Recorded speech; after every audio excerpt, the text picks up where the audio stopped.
about that within the 2026 budget? Okay, usapang budget po ang buhay no ng bawat Pilipino ay nakasalalay dito sa budget na ipapasa sa 2026 coming from what has been termed and described as the most corrupt budget of the Philippines, which is the 2025 national budget. Ito pong 2026 ay importanteng usapin para ho no sa importante ho itong matuntunan, madinig ng ating mga kababayan. Ano po ang saloobin ng mga panelists ngayon pagdating ho sa nangyari sa usaping bicameral na sinasabi nila ay televised po, no? At tingnan ho natin, maging bukas ang ating isip, ang ating mga tenga sa usapin ngayong umaga at sana ho ay maliwanagan kayo ano ho ba talaga ang tunay na nangyari dyan sa Bicameral Conference Committee pagdating sa 2026 national budget. Magandang umaga po mga kababayan, sa ating mga kasama sa media and ating mga putihing mga vloggers, at of course ang aking mga kasama dito sa panel. Of course, my long-time good friend, Attorney Ferdy Topacio, and Ronald Cardema. Tagal ko nang kasama ito sa laban namin ni President Duterte during his time as President. Mr. Calilong, and of course, my kumpanyera, Attorney Contacto, and my good friend Rob Rances, very able, who will be our moderator today. Mga kababayan, tulad ng sinasabi na ang issue ngayon ay yung 2026 budget. Wala pong kaibahan ito sa 2025. It's still equally the same corrupt budget. If you've listened to the bicameral conference committee, although pinakita nila in public through internet, no? Makikita mo na muro-muro pa rin.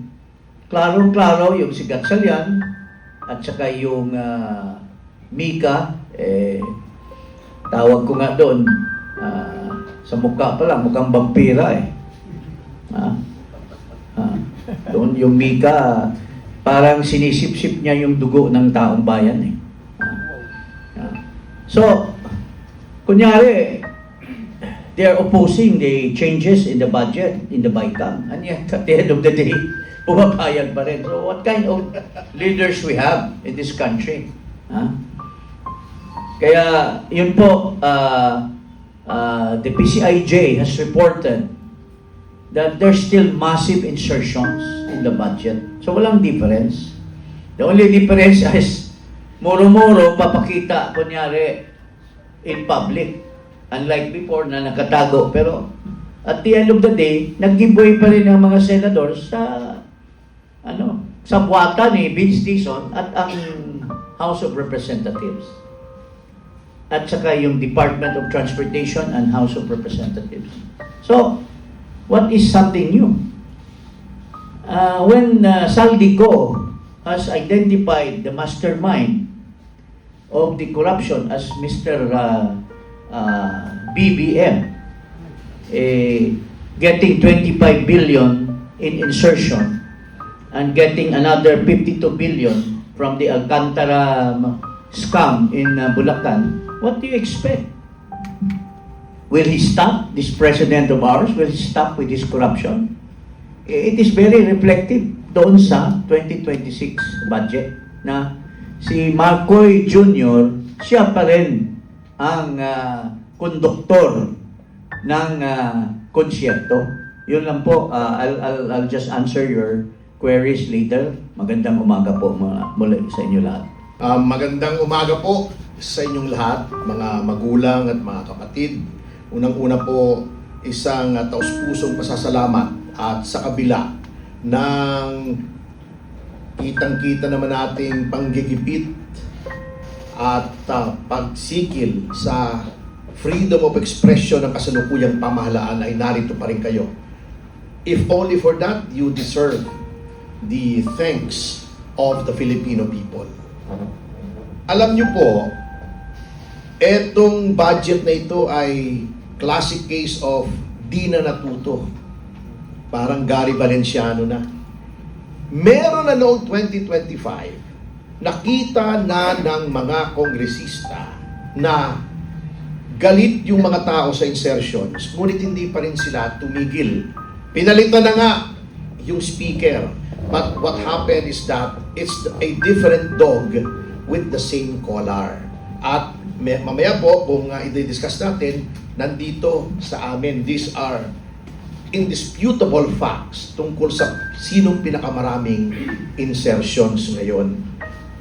Ang ating legislatura, in spite of the Belhica ruling na itong mga ganitong anomalya ay violative o labag sa ating saligang batas, ay tuloy pa rin ang paggawa nila. Hindi po sila sumusunod sa spirit at sa letter ng Supreme Court decision sa Belhica versus Ochoa. Ano pong gagawin natin? Sabi nga, to quote the famous words of BBM, anong gagawin natin? Hostage tayo eh. Kung hindi papasa itong 26, reenacted yung 25, which has been called the most corrupt budget in Philippine history.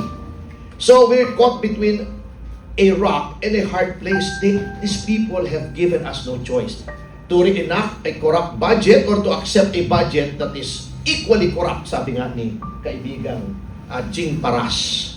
So, nandyan po tayo. Ang problema, where is the outrage?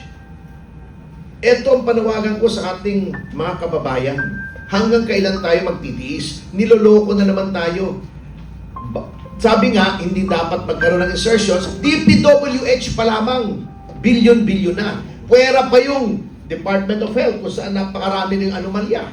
DOTR, agriculture, yung mga farm-to-market roads, pati sa AFP, ang daming problema. Hanggang kailan tayo magtitiis? Ngayon, subukan natin si Pangulong Marcos.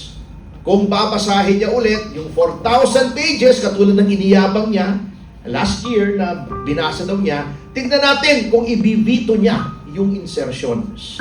Kung hindi niya ibibito yung mga insertions na yan, isa lamang ang kahulugan.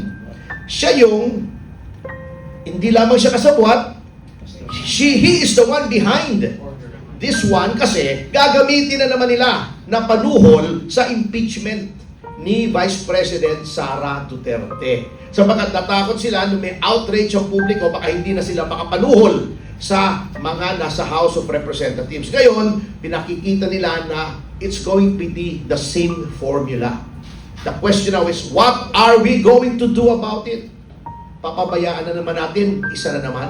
Or are we going to take action by making our sentiments known? Yun po ang challenge of the hour. Paloloko na lang ba tayo? Are we going to sit down and take all of these insults to our intelligence? Or are we going to make a stand and take action? Salamat po. Good morning po. Para makita ng ating mga kababayan kung ano yung pinag-uusapang BICAM ngayon, bigyan ko kayo na isang halimbawa. Noong isang taon, ang inyong Duterte Youth Party List, siya lang ang kaisa-isang nagtanggol kay Pangulong Rodrigo Duterte sa Quadcom sa Kongreso. Meron kayong 300 na kongresista sa Pilipinas. At si Pangulong Duterte ay kinwestiyon ng 14 na oras sa Quadcom. Isa lang doon, pinagtanggol si Pangulong Rodrigo Duterte last November. At after nun, nung pagdating ng Desyembre, tinext kami ng DBM, Kong, tinanggalan po kayo ng 2025 budget through BICAM. Pasensya na po. Ganun kahalaga yung BICAM na nangyayari ngayon. Kung ang budget ng Pilipinas ay pinag-uusapan araw-araw sa loob ng kalahating taon, pagpunta sa BICAM, pwede kang biglang dagdagan o tanggalan ng budget. Yun ang hindi alam ng mga Pilipino. Isipin ninyo, di ba? Mula pagkatapos ng SONA ng July, August, nagre-report na yung mga departamento at lahat ng opisina ng gobyerno at pinag-uusapan na kung ano ang kailangang budget ng lahat ng opisina ng gobyerno. Pero pagdating ng 2 linggo ng BICAM, pwede nilang biglang tanggalin bigla ang budget ninyo. Kaya napaka-importante ng ginagawa ng mga Pilipino ngayon na binabantayan yung BICAM. So kung ang Duterte Youth Party List na ibinoto ng halos 2.5 million na Pilipino, pinakamalaking boto ng mga OFWs buong mundo, pinakamalaking boto ng mga pulis at sundalo at tropa ng gobyerno, ay kayang tanggalan ng budget ng gobyerno ng Pilipinas. Paano naman yung mga todo sipsep sa administrasyon at pinagtatanggol ang mga kabaloktotan ng gobyerno? Siyempre, ma-assume ninyo, kung tayo na nagsasalita ng matapang ay tinatanggalan ng budget, yung mga sumisipsip naman ay dinadagdagan ng budget, hindi lang milyon, kung hindi bilyon. Kaya dapat panoorin ninyo ang nangyayaring labanan ngayon sa BICAM. Dahil ang nangyayari dyan, yung Senado, tinatangka niyang pahintuin yung mga nangyayaring insertion. Kaya lang, yung ibang kongresista, binubulungan yung senador. Boss, dagdagan namin kayo ng bilyon, pumayag lang kayo. Kaya dapat bantayan ninyo. And masabi ko pa sa inyo, maliban dyan, tinanggalan na tayo ng budget ng 2025. Pagkatapos nating manalo, nang hindi man lang tayo bumibili kahit isang boto, kahit wala tayong coordinator sa buong mundo, tayo ang ibinoto ng mga OFW sa iba't ibang bansa, kahit saan ka pumunta.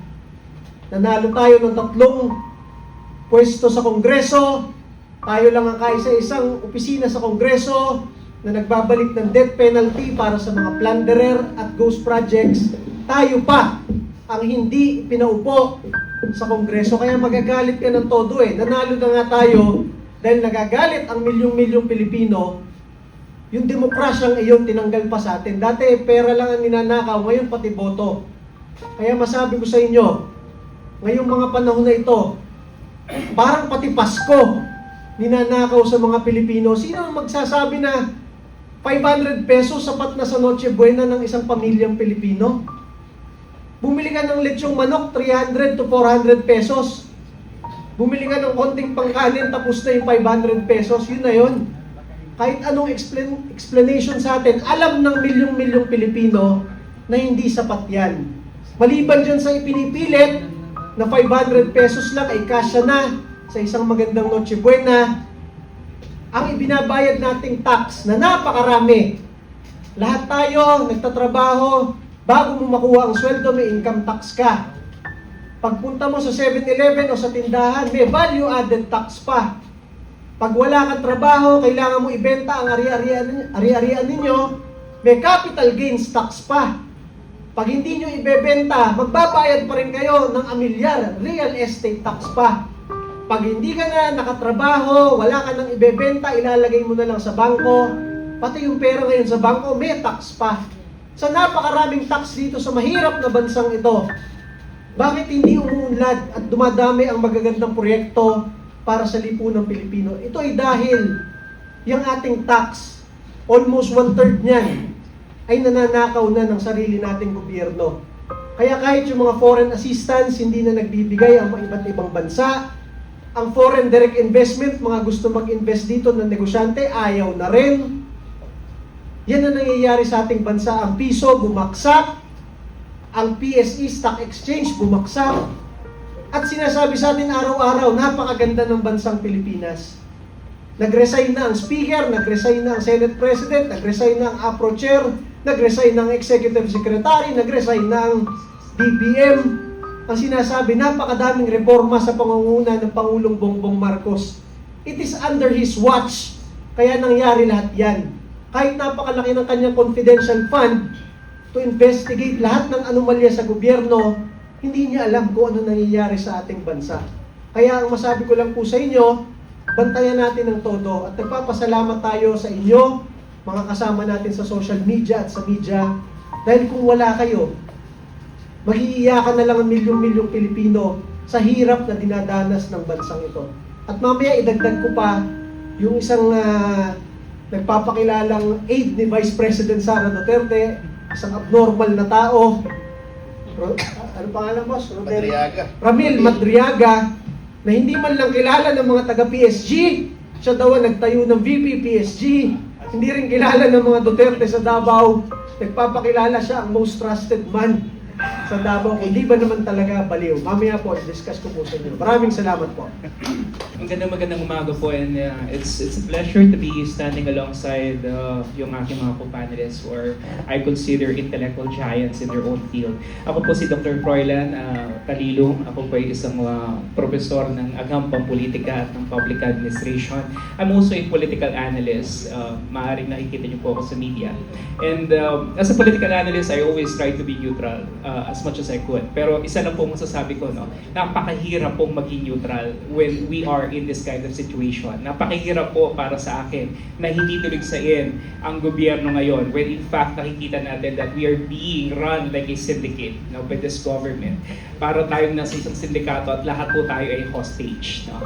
So, ngayon po, dito sa dahil ang pinag-usapan natin ay ang national budget, this 2026 national budget, sana po ang attention natin, medyo i-focus natin o i-rechannel natin sa isa pong departamento na binigyan ngayon ng pinakamataas na budget allocation, and this is none other than the Department of Education. We have to be very vigilant about this. 1.38 trillion po ang ibinigay sa kanila. And this is actually above average, no? Nung sa kumbaga sa global standards, talagang napakataas itong budget na to. Ngayon, ang tanong dito is, ito po ba ay talagang magtatawid ng mga reforma na kailangan natin sa education sector? No? Hindi po dahil sa malaking budget ang ibinigay, talagang magkakaroon po ng kalutasan yung ating mga problema. Kinakailangan po tignan natin, ano ho ba ang gagawin nila dito sa pera na to? No? When in fact, number one problem here will be the absorptive capacity ng mga eskwelahan po natin. Yung ating tinatawag na mga institutional capacities din itong ating sektor ng edukasyon, ano? At meron po ba talagang long-term benefits, no? Kasi para sa akin, the education sector is supposedly geared towards national development. Yan po talaga ang trajectory niya. Pero kung ang gagawin po natin dito at ang ilalatag lang natin dito ay pagtatayo lamang ng mga classrooms, hindi ko sinasabi na hindi po tama yon. Pero kinakailangan din po maraming systemic reforms dahil sa DepEd po napakarami pong bottlenecks. I think we need to really address those concerns well. Digital connectivity, teacher upskilling, for example, lahat po yan kinakailangan ma-integrate dito sa budget na to. So ang tanong natin is, sapat po ba yung laki ng pondo? Maaari pong nandyan na yung pera, pero kung hindi po siya magagamit ng tama, no, we will be able to misallocate or underspend it, magiging malaking problema pa rin po. So para po sa akin, tignan po natin maigi, no, kung paano po gagastusin ng Department of Education itong napakaliking pondo na to, para po hindi siya matulad, no, sa DPWH nung nakaraang taon na before we know it, talagang naglaho na yung napakalaking pondo na inallocate para po dito. Yun lamang po at maraming salamat.